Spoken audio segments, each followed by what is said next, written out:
versículos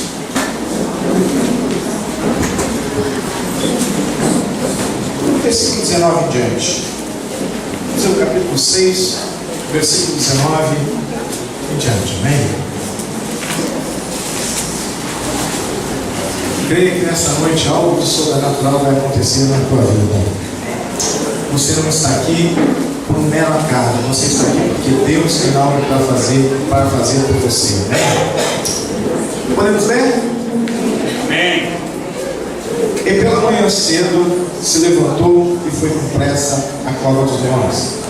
E chegando-se à cova, chamou por Daniel com voz triste.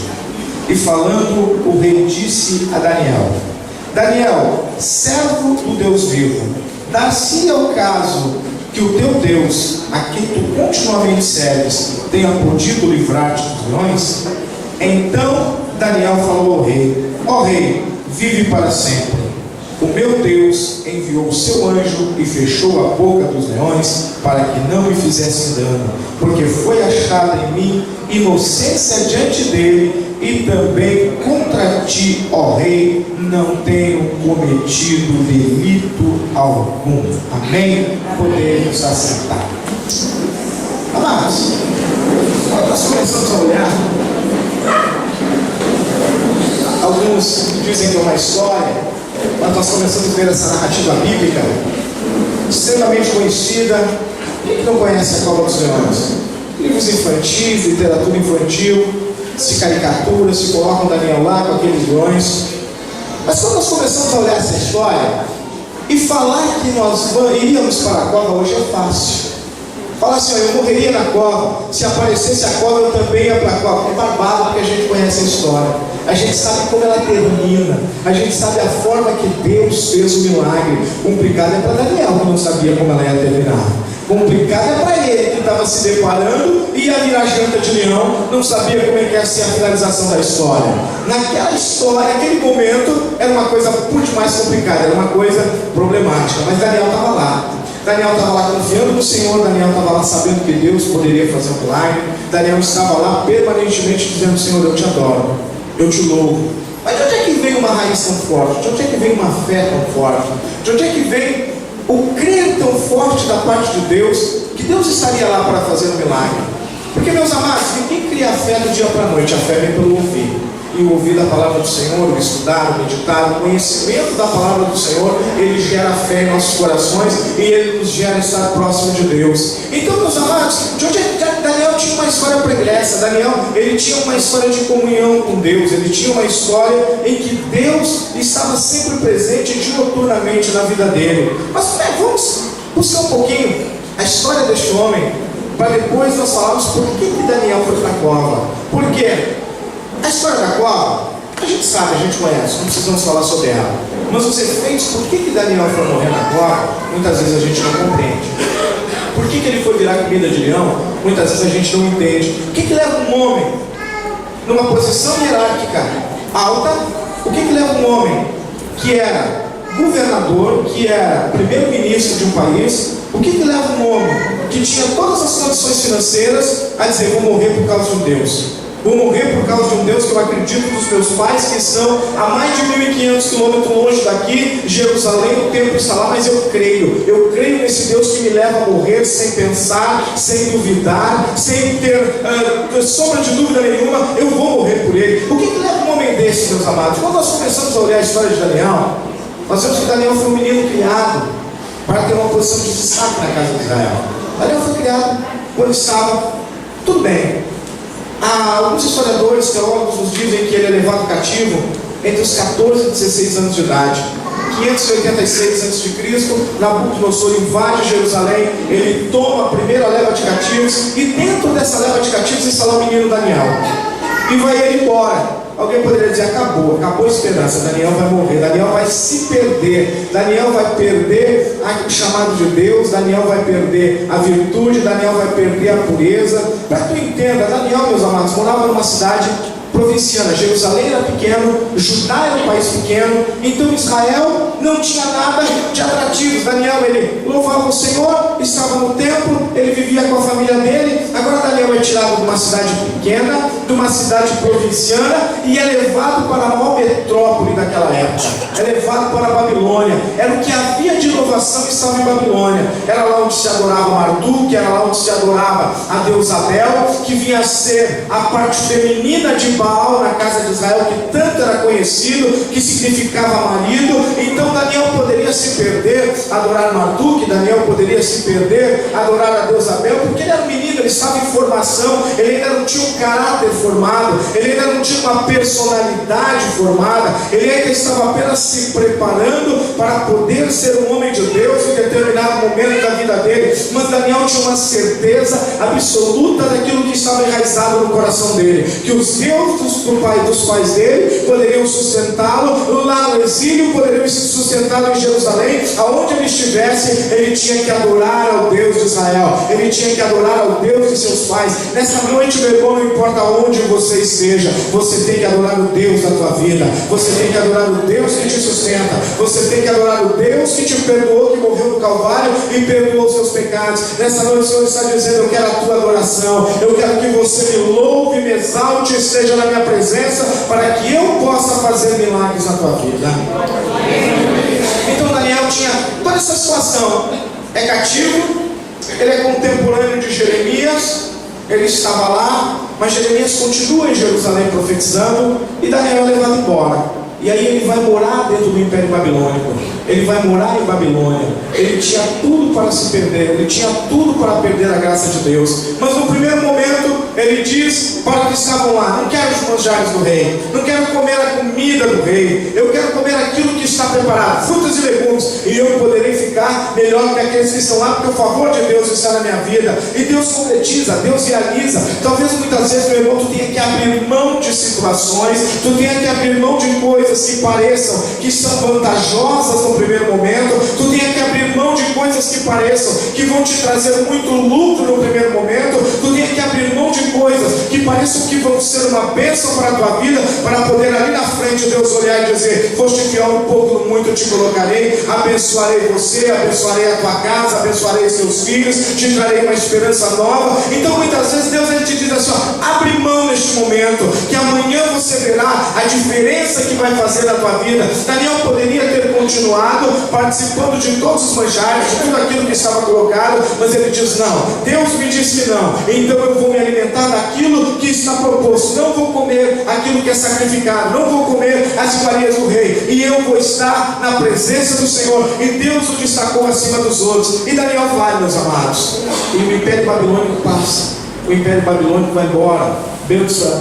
Nabucodonosor morre, assume seu pai, seu neto Beltesazar, filho de Nabonido, quem assume o lugar de Nabucodonosor. Mas ele está viajando, quando a mão aparece, escreve Mene, Mene, Tekel, Farsim, e cai o reino, entra o Império Medo-Persa, e Daniel estava lá, Daniel continuava lá. Daniel, meus amados, ele poderia simplesmente ter sido colocado na cadeia, porque ele era funcionário de Babilônia, e o Império Medo-Persa assume. Ele poderia colocar e dizer: você era funcionário babilônico, você é inimigo, você além de ser estrangeiro, era empregado daqueles a quem voltamos. Mas Daniel permanece. Quando Deus te levanta, não importa o vendaval que passe, não importa a perseguição que se levante, não importa quem queira te destruir, o Senhor diz: tu vai permanecer, eu te enraizarei, eu te manterei de pé, eu manterei as minhas bênçãos sobre a tua vida. Se você está lutando no dia de hoje e o vendaval é grande, não importa, o vento vai passar, o Senhor vai te abençoar, a graça do Senhor te basta. Se você está quase sendo levado pelo vendaval, não te importa, apenas te segura e diga: Senhor, eu permanecerei, eu não me desviarei da direita nem para a esquerda, eu ficarei na tua presença, eu adorarei o teu nome, eu entrarei nos teus atos, e eu direi: Senhor, eu te servirei de alma, eu te servirei de coração. O meu objetivo é entrar na tua casa, o meu objetivo é adorar o teu nome, o meu objetivo é sentir as tuas grandezas na minha vida. E Daniel ele permanece, meus amados. Mas agora vem Império Medo-Persa. Daniel é líder, Daniel é um dos 3 presidentes. E agora vem um decreto, uma armadilha, que diz que todo aquele que adorar um outro Deus que não seja Dário persa, ele será jogado na cova. Mas vamos parar um pouquinho para pensar. Meus amados, o Império Medo-Persa era uma teocracia. Deus governava sobre os homens. Então Dário era o representante de Deus na terra. Dário era Deus governando na terra. Deus não governa com inimigos, Deus só governa com amigos. Então Daniel, ele era amigo de Dário. Daniel, ele era chegado a Dário. Daniel, ele estava na casa de Dário. Agora está o decreto que diz: Daniel, tu tem que parar de adorar o teu Deus. Tu tem que adorar a Dário durante 30 dias. Meus amados, imaginem a mente de Daniel dizendo: Senhor, eu sou amigo de Dário, Senhor.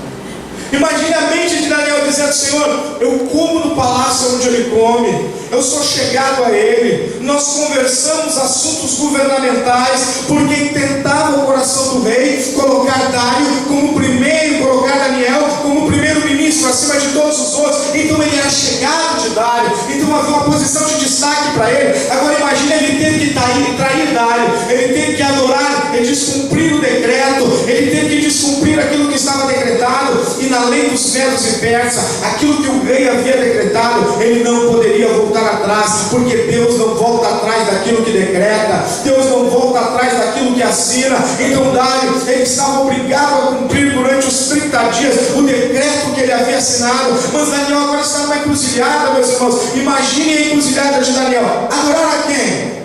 Adorar a Dário, que garante salário? Adorar a Dário, que garante o emprego? Adorar a Dário, que garante comida?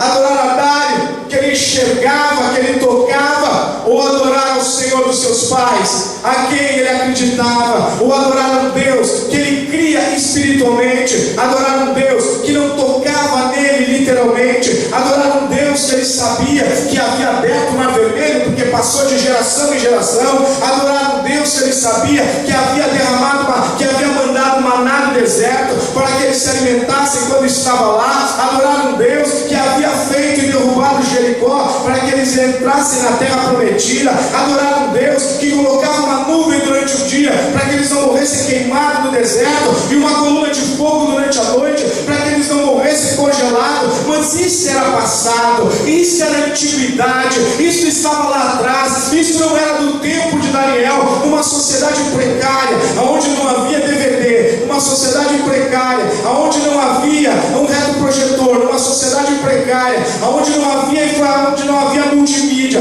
onde não havia informatização, uma sociedade precária, onde as histórias iam de boca em boca. E você sabe que é um ditado lá fora que quem conta um conto aumenta um ponto. Eles não sabem se poderia ter aumentado a história ou não. Ele tinha que definir a quem crer, a quem adorar, a quem devotar a minha gratidão. Ou cumpro o decreto e dobro o meu joelho e adoro a Dário, ou creio num Deus em que os meus ancestrais, os meus pais, quando eu estava lá em Israel, me contavam longínquamente uma história. A quem acreditar? Talvez seja a tua situação nessa noite. Em quem crê naquilo que se apresenta na tua frente material, crê naquilo que os filósofos falam, que a história fala, crê naquilo que diz que Jesus, ele era apenas um profeta, ele era alguém que tinha belas palavras? Ou você crê nessa noite que ele é rei dos reis, Senhor dos senhores, príncipe da paz e pai de eternidade? Que ele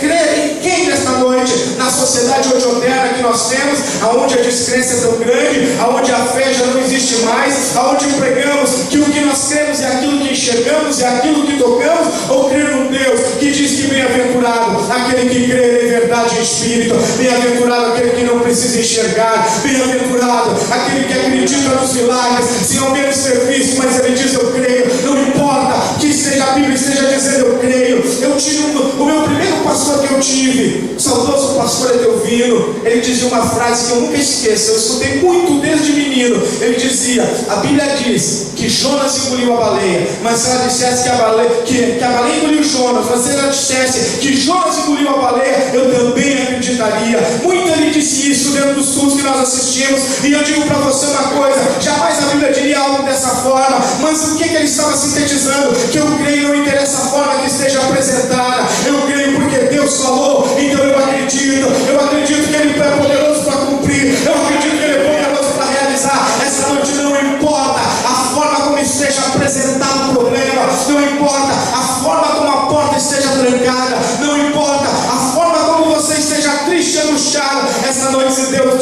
vai realizar o milagre. Ele vai realizar o milagre. Há poder nas palavras do Senhor, há poder do Espírito Santo para quebrar as cadeias, arrebentar as correntes, te levar ao lugar mais alto, alegrar a tua alma e te encher do gozo do Espírito Santo neste lugar.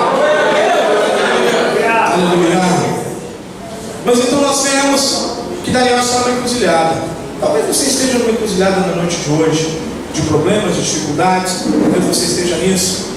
Mas, quem sabe vamos fazer uma alusão, chega alguém para Daniel e diz: Daniel, eu tenho uma solução para o teu problema. Vamos bater um papo?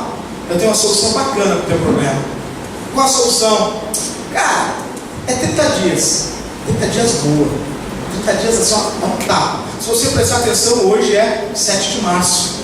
Nós estávamos ontem, era 31 de dezembro, nós estávamos fazendo conta virada aqui. São 3 meses. Um quarto do ano já foi. E parece que não passou. Parece que nós nem vimos o tempo passar. São tantas coisas, a gente realiza tantas coisas que o tempo voa. O tempo passa muito rápido.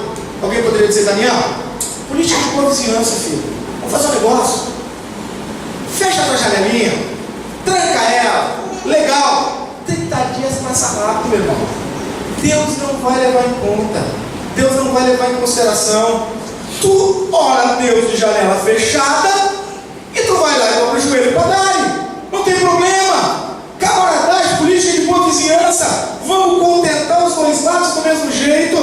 Agora o Dário vai ficar feliz, fecha uma janelinha que ninguém vai ver e louva o Senhor, ora o Senhor do mesmo jeito. Só que Daniel não podia seguir um conselho desse, porque o coração de Daniel era algo que se debruçava na presença do Senhor. O coração de Daniel era algo ansioso, ele queria sentir a presença de Deus na vida dele. Então não adianta, ele poderia dizer: eu não posso fazer isso, eu não posso seguir este conselho, porque se eu fechar a janela ou se eu abrir a janela, eu vou louvar o Senhor do mesmo jeito. Mas se eu dobrar o joelho perante Dário, o meu Deus vai virar o rosto para mim, porque eu estarei adorando outro Deus e eu não posso adorar outro Deus. Então eu continuarei de janela aberta, adorando o Senhor. Não importa que venha a morte, não importa que venha a tristeza, não importa que venha a perseguição, eu continuarei de joelho dobrado, adorando aquele que reina, aquele que vive, porque a minha alma louva e engrandece ao Senhor. Esta noite, meu irmão, não importa o que você esteja fazendo, continue adorando o Senhor.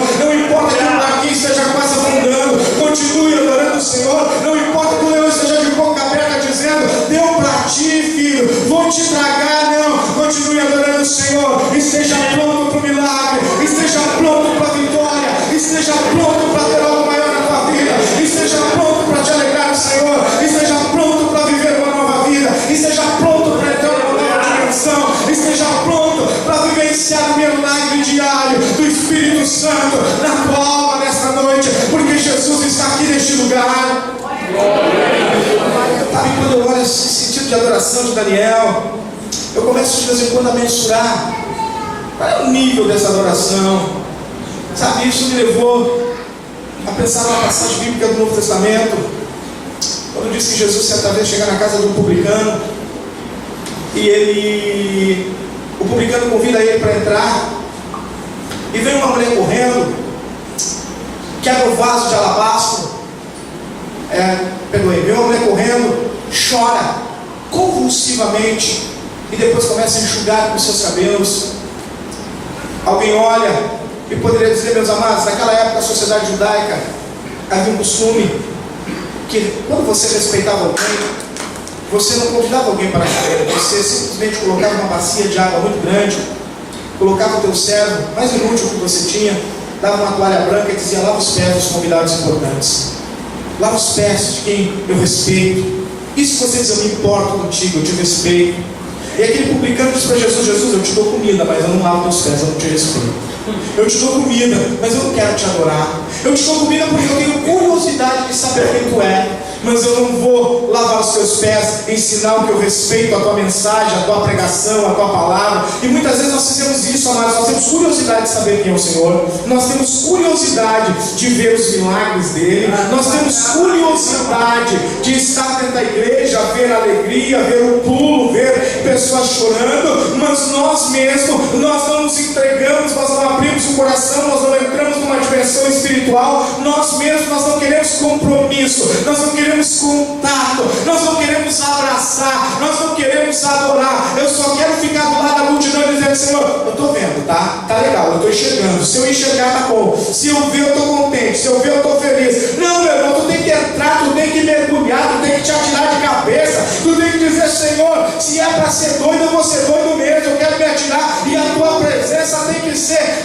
viva na minha alma, no meu coração, na minha vida. A tua presença tem que ser de dia e de noite. E aquela mulher, meus amados, ela chora e começa a enxugar os pés de Jesus. Mas você pode dizer: bacana, legal enxugar pé, sapatinho bonito, meinha legal, pode até dar um pouquinho de cheiro depois de usar sapato o dia todo com 35 graus, tu tira de vez em quando aquele cheirinho, quase insuportável. Mas eles não tinham sapato fechado, meu irmão. Eles usavam uma sandalinha de couro, trançada, até o meio da perna. E eles caminhavam 4, 5 quilômetros por dia. Jesus caminhava muito. E os animais andavam pelas mesmas estradas e faziam as suas necessidades no meio da rua. Sabe por que eu costumo de lavar os pés? Porque normalmente os pés chegavam no final do dia, eles fediam muito e estavam muito sujos. Então, quando você respeitava alguém, você dizia: não, meus pés têm que estar limpinhos, vamos lavar. O publicano disse para Jesus: não, eu vou lavar teus pés. Mas aquela mulher, ela dizia: ele não lava, mas eu lavo com as minhas lágrimas. Ele não dá água, mas eu derramo os meus lágrimas para lavar os teus pés. Ele não te dá uma toalha branca, mas dou o meu cabelo para poder enxugá-los. Não diz a Bíblia, mas acredito eu, da minha interpretação, a Bíblia, como no Antigo Testamento, lá no povo judeu, havia dado o cabelo como sinal de dignidade. Não diz que ela tirou o lenço que trazia na cabeça, diz que ela tirou os seus cabelos, que era um sinal de respeito, de dignidade que ela tinha, e ela começa a enxugar os pés do Senhor. Alguém poderia dizer: mas essa mulher é indigna, ela tirou o véu, essa mulher é indigna, ela tirou o que cobria. Ela estava dizendo com o ato dela: eu não estou nem aí porque os outros vão dizer, eu não estou nem aí porque eles consideram, eu quero adorar o Senhor, eu quero glorificar o Senhor. Nós estamos vivendo uma geração de tímidos, nós estamos vivendo uma geração de envergonhados, nós estamos vivendo uma geração de pessoas que antes de adorar o Senhor, eu olho para o irmão do lado. Se ele não me olhar, não me recriminar, eu dou glória a Deus bem baixinho. Se ele não olhar e não me censurar com os olhos, eu dou glória a Deus, quem sabe mais ou menos. Se eu olhar para o pastor e ele olhar atravessado, acabou, eu não glorifico, eu não faço mais nada. Meus amados, aquela mulher, ela não ligou para esse tipo de gente, ela queria dizer: eu quero adorar o nome do Senhor, eu quero glorificar o nome do Senhor, eu quero bendizer o nome do Senhor. Nós temos que quebrar as amarras que estão nos prendendo e nos segurando. Nós temos que adorar o nome dele, adorar com singeleza de coração, adorar com alma derramada, adorar dizendo: Senhor, eu não ligo se chorar, os outros vão me censurar, vão me olhar, vão falar mal de mim. Eu não ligo para isso, eu quero apenas chegar à tua presença e dizer que te amo e que eu creio nos milagres, eu creio na providência, eu creio na tua unção, eu creio no teu Espírito Santo, eu creio que tu anda no nosso meio, eu creio que a tua graça está sobre nós, eu creio que o meu coração vai se encher e a minha enfermidade será sarada, o meu parente será sarado, a porta de emprego vai abrir. Se a minha adoração ela vai mover o céu, então eu vou te adorar sem ter vergonha de nada, eu vou te adorar sem orar e ser recriminado, eu vou te adorar porque o meu coração quer te louvar, Senhor. Amém.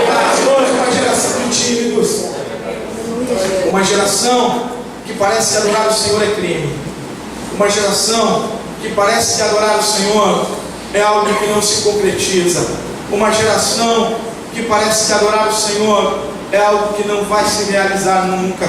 Parece que nós temos que ficar sentados, quietinhos, e alguns lugares da boca. Silêncio, casa do Senhor. Meus amados, aonde o Senhor estava havia barulho, aonde o Senhor estava havia línguas, aonde o Senhor estava havia milagres, havia burburinho. Eu digo sempre uma coisa: tem gente que não vai poder entrar no céu, porque o céu vai ser um barulho só, vai ser um inferno para quem gosta de silêncio, vai ser um inferno para quem gosta de viver meditando, porque o céu é um lugar de barulho. O céu, a Bíblia diz que quando Isaías ele contempla os serafins, eles gritavam de noite, eles gritavam diante do trono, dizendo: dizendo: é santo, santo, santo, é santo o Senhor dos Exércitos. Eles não sussurravam, eles não meditavam, eles gritavam. A Bíblia diz que os 24 anciões lá no livro de Apocalipse, que estão embaixo do trono, eles passam de noite dizendo: aquele que é digno de honra, aquele que é digno de glória, aquele que é digno de louvor. Meus amados, o céu é lugar de glorificar. Então vamos começar aqui na terra e vamos adorar ao Senhor, e vamos glorificá-lo, vamos exaltá-lo. Vamos começar aqui e ter uma vida diferenciada na presença dEle. É isso que Deus quer, que nós começamos a adorar o nome dEle em verdade e espírito. Porque nós confundimos muitas vezes, nós achamos que o favor de Deus está em pedir muito, está em fazer uma oração que nem lista de supermercado. Eu quero isso, eu quero aquilo, eu quero aquele outro, eu quero aquele outro. Meus amados, o favor de Deus está na adoração. Quando você começa a adorar o Senhor, você abre porta de emprego. Quando você começa a adorar o Senhor, você vê milagres de enfermidade sendo curada. Quando você começa a adorar o Senhor, você vê batismo com o Espírito Santo. Quando você começa a adorar o Senhor, você vê a glória de Deus no meio da igreja. Quando você começa a adorar o Senhor, você vê a unção de Deus sobre a tua vida. Quando você começa a adorar o Senhor, você vê o céu descer sobre você. Quando você começa a adorar o Senhor, você vê Deus olhando para você, dizendo: vou te abençoar, meu filho, vou te abençoar, minha filha, vou derramar minha unção sobre você. Então Daniel, ele estava nessa situação, ele adorava o Senhor. Adora a Deus. A minha alma é para adorar o Senhor. Então não importa se eu vou morrer na cova, não importa, eu vou adorar o Senhor. É por isso que muita gente não entende, é coisa de maluco. Daniel está indo para a cova e está tranquilo. Daniel está indo para a cova, ele está dizendo: o Senhor é meu pastor e nada me faltará. Daniel está indo para a cova e ele está, quem sabe, cantando louvores ao Senhor. Daniel está indo para a cova e ele está olhando para o rei, dizendo: rei, está tudo legal, rei, não tem problema. Eu vou lá e eu sei que o meu Deus pode me guardar, eu sei que o meu Deus pode me livrar, eu sei que o meu Deus pode ter providência. Daniel está indo para a cova e ele está dizendo: Deus vai fazer um milagre na minha vida, Deus é o Deus de poder. E aí nós começamos a olhar.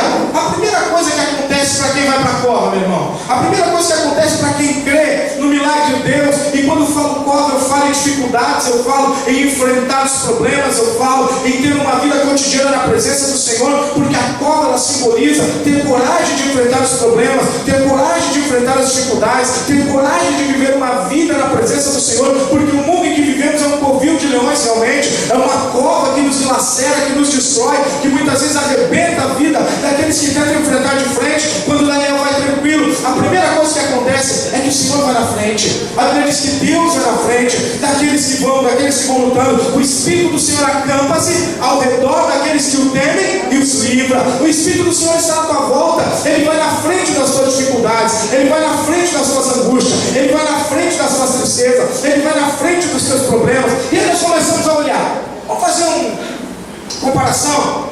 A Bíblia diz que Jesus, ele é o quê? O leão da tribo de Judá. Havia o que dentro da cova? Leões. Só um pouquinho. Se Jesus vai na frente, ele foi o primeiro a entrar. Ele entrou primeiro. Ele entrou primeiro que Daniel. Quando Daniel entrou, ele já estava lá. Eu acredito que os leões devem ter olhado para esse, é maior que nós. Esse aí não dá para encarar.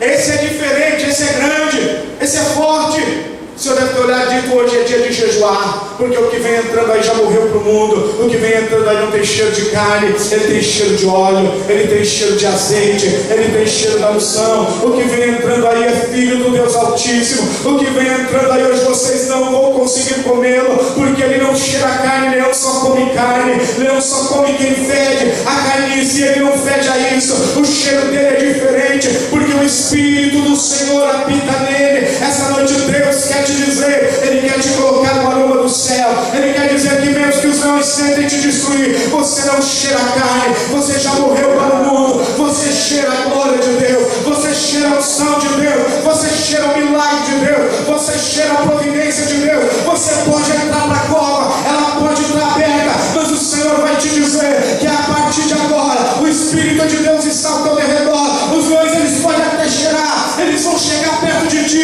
e eles vão dizer: esse cara não dá para comer, esse cara é diferente, esse cara não dá para comer, ele cheira a glória do Altíssimo. Esta noite Deus, ele quer dizer sobre a tua vida, sobre a tua casa, sobre a tua alma, ele quer derramar uma unção sobrenatural. Ele vai na frente, meu irmão, ele vai abrindo caminho, caminho, Ele vai abrindo a porta, Ele vai tratando de tirar o mais difícil para você. O que sobra para ti são as dificuldades que você consegue suportar, porque o difícil Ele já levou, o complicado Ele já levou, o insuportável Ele já levou, o que você não ia conseguir carregar Ele já levou. Essa noite Ele está dizendo para você: eu já levei o principal, agora resiste na minha presença, porque o leão não te toca. Resiste na minha presença, porque o leão não vai encostar em ti. Resiste na minha presença, porque eu trarei a vitória para você. Eu trarei a vitória até a tua casa, eu trarei a vitória no teu emprego, eu trarei a vitória na tua escola. Apenas resiste, ser fiel até o fim. Ser fiel, não fraqueja, não olha para a direita, não olha para a esquerda, te mantém na presença do Senhor. Não importa que o mar esteja adverso, não importa que as ondas estejam batendo, não importa que o barquinho esteja afundando, você diz apenas: Senhor, eu te adorarei, eu vou até o fim. Eu creio que tu vai na minha frente, e tu indo na minha frente não tem mar fechado, e tu indo na minha frente não tem muro que impeça, e tu indo na minha frente não tem deserto que me segure, e tu indo na minha frente não tem demônio que me segure, e tu indo na minha frente, eu sei que eu vencerei, porque eu sou mais do que vencedor no teu nome, Senhor Jesus. Porque sabe, quando falamos que Deus vai na frente, e você começa a olhar várias histórias bíblicas, nós conhecemos a história do mar. Deus em Êxodo 14 diz: Moisés, por que tu clamas a mim? Coloca o cajado e marche. Aí você acha que abriu o mar na hora, foi bacana. Moisés colocou o cajadinho e o mar abriu, e o mar foi abrindo. Não, meu irmão, aquele soprou um vento oriental, ele começou a abrir do outro lado. Os primeiros que entraram, eles molharam os pés. Os primeiros que entraram, eles tiveram que crer que Deus é na frente. Os primeiros que entraram, eles tiveram que crer no milagre de Deus. Eles foram molhando os pés, eles entraram dentro d'água. Os primeiros que entraram, eles tiveram que crer na providência divina. Essa noite, se tiver que molhar os pés, creia na providência divina. Essa noite, se você tiver que ir para a cova, creia na providência divina. Essa noite, creia que o Senhor está aqui neste lugar. Essa noite, creia, não importa o que esteja acontecendo, creia que vai acontecer um milagre. Não importa o que esteja acontecendo, creia que as cadeias vão sacudir. Não importa o que esteja acontecendo, Deus está indo na tua frente. Algo sobrenatural vai ocorrer. Deus está indo na tua frente. Algo sobrenatural vai acontecer na tua vida. Deus está indo na tua frente. A alegria do Senhor, ela vai chegar até a tua casa. No meio de todo o vendaval, o Senhor está lá para ser glorificado. No meio de toda angústia, o Senhor está lá para ser glorificado. No meio de toda perseguição, o Senhor está lá para ser glorificado. No meio de todo problema, o Senhor está lá dizendo: algo tem para te glorificar no meu nome, algo tem para te adorar no meu nome, algo tem que tu possa exaltar no meu nome. Então não há nada tão difícil que você não possa dizer essa noite: eu te adoro, Senhor, eu te louvo, Senhor, eu te adorarei, Senhor, eu te engrandecerei, Senhor. Esta é a noite da providência de Deus para você. Esta é a noite da providência de Deus para a tua vida. Esta é a noite da providência de Deus para a tua casa. Apenas diga: Senhor, vai na minha frente, Senhor, anda na minha frente, Senhor, anda na minha frente, Deus. Abre todas as portas que estão fechadas, porque eu te adorarei e eu creio na tua providência. Aleluia. Te coloca de pé.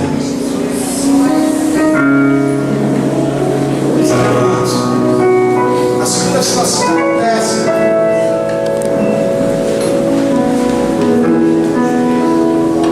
quando vamos para a cova. O milagre de Deus se realiza. O milagre de Deus, ele salva sobre as nossas vidas.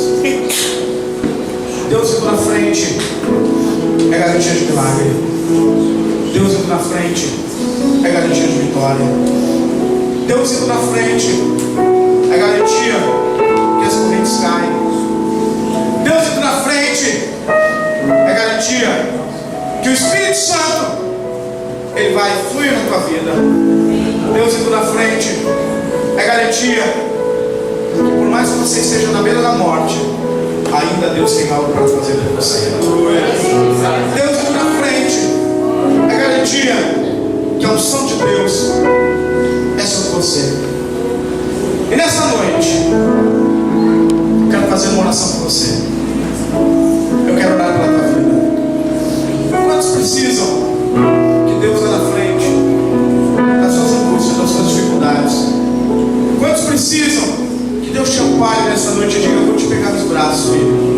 eu vou caminhar contigo. Vou te pregar nos braços, filho, e eu vou te levar. Vou te pregar nos braços e vou quebrar isso que tem amargurado a tua alma e o teu coração. Eu quero te convidar a vir até a frente agora. Eu quero orar por você nessa noite. Nós queremos orar por você, nós queremos impor as mãos por você nessa noite. Eu quero te convidar, se você precisa do favor de Deus, de Senhor,